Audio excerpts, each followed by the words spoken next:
What's going on, everybody? Thank you for tuning into my channel. This is video number 2 out of a 3-part video series on how to learn how to do a handstand. The really cool thing about performing handstands or having a practice that involves you doing handstands is that these are exercises that can be done at home. They can be done at work. You can do your handstands in the middle of the day on a lunch break if you want to get a quick set in or just check in on your balance. It's literally something that you can do anywhere. So that's one of the many reasons why I like going upside down and inverting my body. Now, with that being said, if you need to learn about alignment, the basics, our introduction video is going to be linked right here, right now, so you can check it out. I'll also have links to that video as well as 6-point wrist prep and wrist conditioning in the description. So make sure you check that stuff out before moving on to this video. Now, assuming you've watched that first video, you've been practicing all of those alignment drills, now you're ready to start to work the strength component. And in today's video, I'm going to show you 3 things. We're going to talk about a wall walk, we're going to talk about chest to wall handstand holds, and we're going to talk about the kick up. So all 3 of these exercises are exercises that will have us building the endurance and becoming stronger so that we can feel comfortable supporting all of our body weight while we're upside down on our hands. The first is going to be our wall walk. I'm going to start on the ground in a plank position. Then from there, I'm going to walk my feet up the wall. I'm going to walk my feet back down. And then that is going to be the repetition. So first, let me show you what it looks like. Again, I'm going to start in a plank position. For this first version, I'm actually going to bend my legs because it's a little easier to keep the legs bent. So I take a step up on the wall. I take opposite steps with my hands and feet. I get as close as I can to the wall. I put my big toes together, toenails sticking against the wall, elevating my shoulders and everything we talked about in that front body line. I'm going to re-stab the toe and I'm going to start walking down the wall. That's 1 repetition. I'm going to go back up.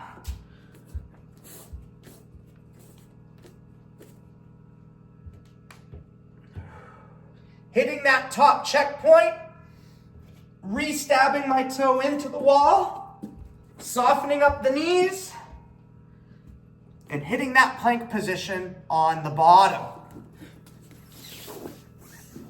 As you get better with that over time, you're going to bend your knees less, and you're going to work on staying as hollow as you can for the duration of the exercise. So again, a hollowed torso is a torso that's like this.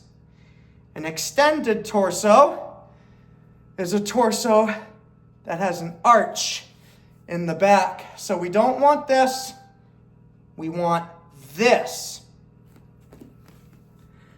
That's going to be one of the hardest things to do when doing this wall walk because your back is going to automatically go into that curve extension. You're going to have to fight really hard to keep that posterior pelvic tilt, which is this with the hips, as well as that nice rounded upper back. All right, let's see if I can do 1 more. I'm going to keep my legs straight and I'm going to keep my body as hollow as I can. Let me just give a little more up angle here.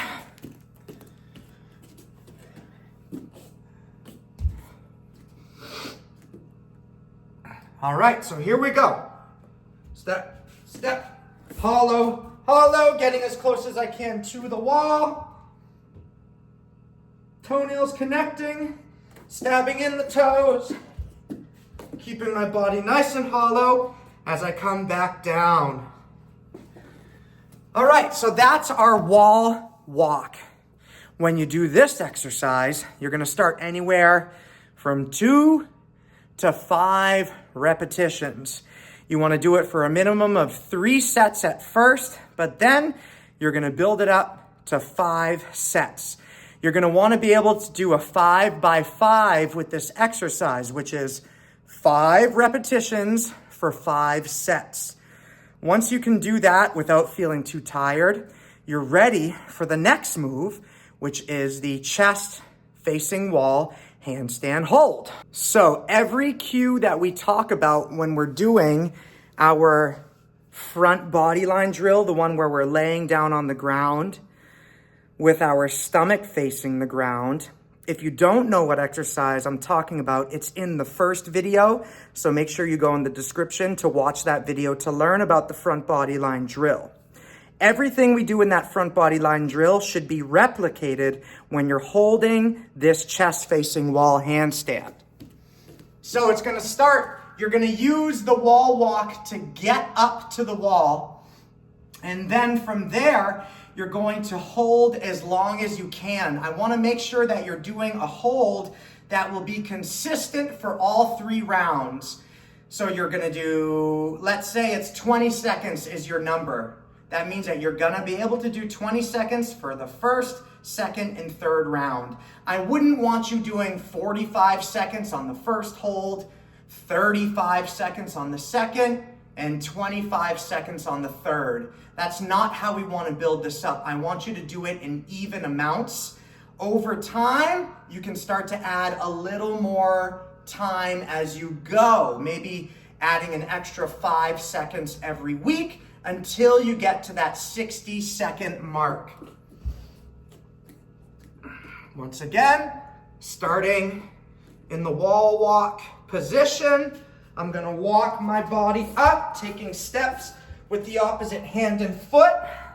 I'm gonna push, push, push, elevating those shoulders up towards my ears. I'm gonna hold as long as I can. I'm in that posterior pelvic tilt. Notice how my hands are about shoulder width apart. I'm externally rotating my arms, so all my weight stays in the point of balance. Push, push, push those shoulders up. And then stab the toe in and walk down. Shoo, boom. Now, I talked about keeping your body weight in that point of balance, and that means that you're gonna want your body weight on both hands right here. With your arms externally rotated, that will keep your weight here, but the second your arm internally rotates like this, it's gonna then transfer all your weight to the outside edge. And when those arms internally rotate, what happens is your arms start to bend. All the weight gets to the outside and the arms are bent. We want to externally rotate, push those shoulders up towards your hands, and we want to have all the weight right there. So another thing I want you to realize for these 2 exercises, I'm talking about the wall walk and the chest facing wall handstand hold. You don't have to go as close to the wall as I did at first. You can actually start just by going just a little bit to the wall and then over time slowly getting closer and closer to the wall, because at first most people are scared to overbalance and come off of the wall, which is a valid fear. Nobody wants to fall and get hurt. When you're first doing this exercise, you don't have to go too close. So let me show you a couple wall walks. I'm gonna start by not going as close to the wall, and each repetition, I'm gonna go a little closer over time.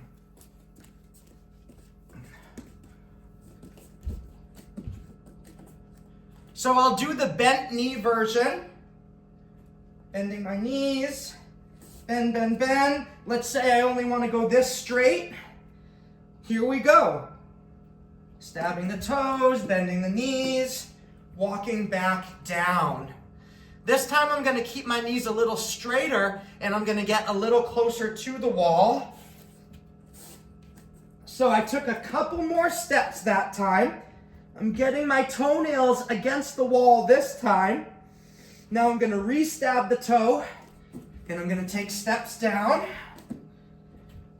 And then this time, I'm gonna try to keep my legs straight, my torso hollow, and I'm gonna get to the top.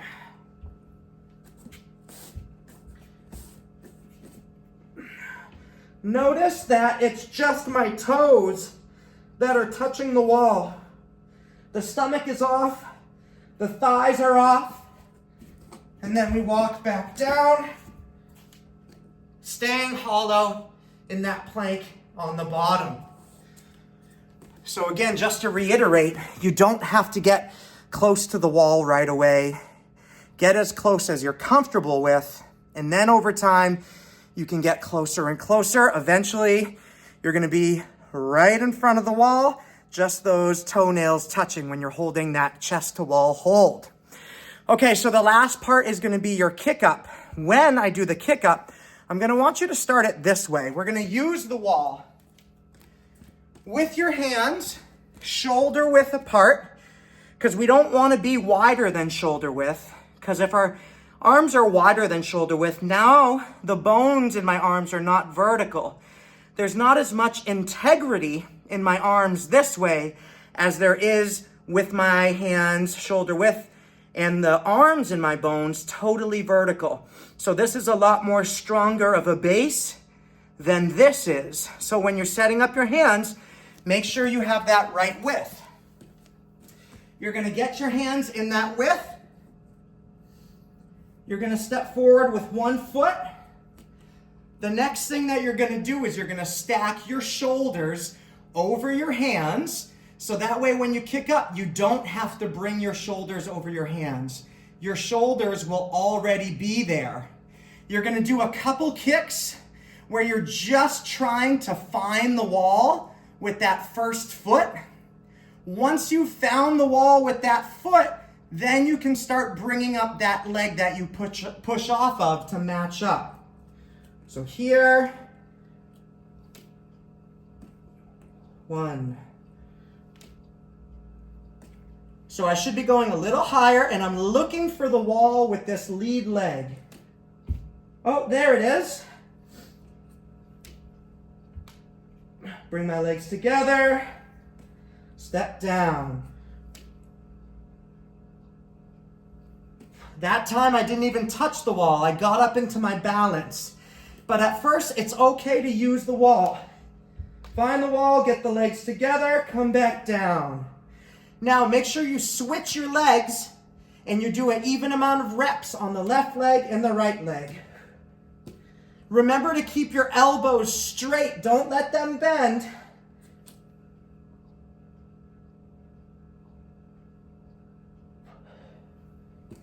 Nice. Not enough power in that one. Oh, I hit my head against the wall in that one. There's the wall. I'm balancing and I'm coming down. All right, so that's strictly just to get you used to kicking up. More specifically, you need to learn how much power you need, because you need to get your hips directly over your hands. Your base of support is your hands. This is why we want to get our shoulders over the hands and then eventually our hips to go right over our shoulders, which is over your hands.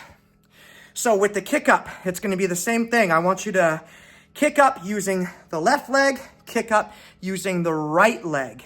You can do anywhere from 5 to 10 repetitions for up to 3 sets at first. Then you can build it up to even more. I want you to become comfortable. I want you to be aware of where your body is in space, how much power to use while you're kicking up. If you do these wall walks, if you do chest to wall handstand hold, if you do the wall kick up drill, I promise that's going to get you strong enough to finally do these attempts off of the wall so you can get your free standing handstand. Next week, I'm going to do the third and final video in this 3-part series, and we're going to talk about drills that'll help us working on balancing in the handstand. So watch the video that's on the screen right now, and I hope you all move well. Have a wonderful week. Be kind to one another. Mini Movement Man saying peace.